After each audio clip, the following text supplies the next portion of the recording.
Yan, sisimulan na natin tong 18 inches na inaamag na. Na-stock na si Goto na matagal, oh. Sabi ko nga sa may-ari, mapapalaki gastos niya dito kasi halos kahan lang ang matitira. Pero nag-go signal pa rin siya. Tingnan nyo naman nangyari, oh. May mga basahan na sa ano.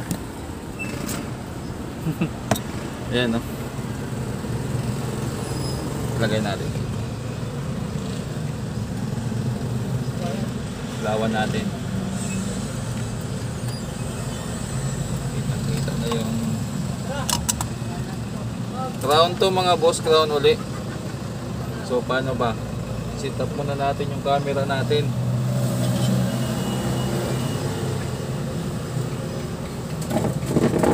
Okay.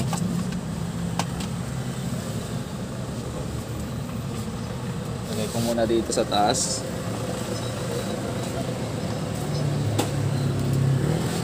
So pag ganito sira na, wala na. Katingin na natin to dito sa gilid. Wasak na eh.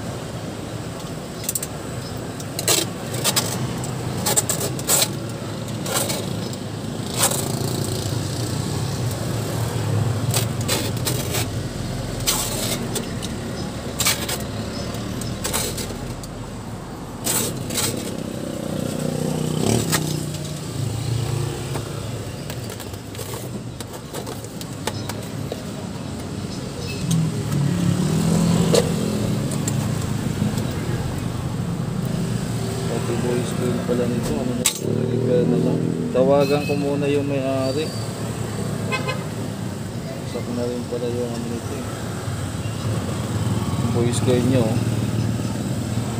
Manipis na yung ano. Ito yung pinaka ano niya. Tapos ito naman yung spider niya. Iniiwa na lang, nilagyan ng ano, oh. Tingnan yung mga boss. Iniiwa dito tapos pinatong dinoble.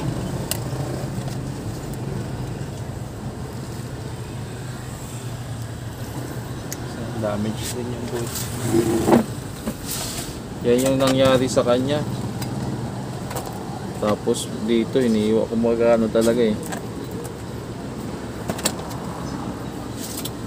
Kausapin ko nga muna yung may-ari nito.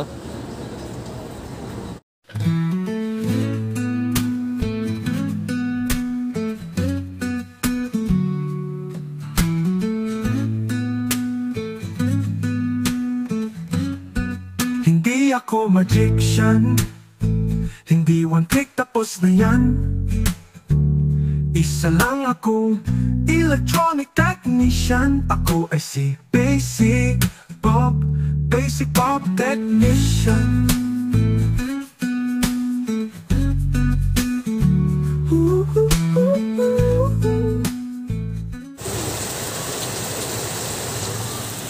Naulan mga boss, so anuhin ko sana sa labas, lilihain ko sana tong ano. So ito munang isa kalasin natin para masabay na habang naulan. Tapos nito, ito naman may dalawa pa dito. Iba din ang may-ari nito. Yung unang crown na ginawa ko, yun yung may-ari nito. So dito muna, medyo mga speaker ang gawa natin ngayon. Parang gusto ko na nga din mag for good na lang sa ano. So ganun din, kakalasin natin to. Tapos ano, tingnan natin yung laman.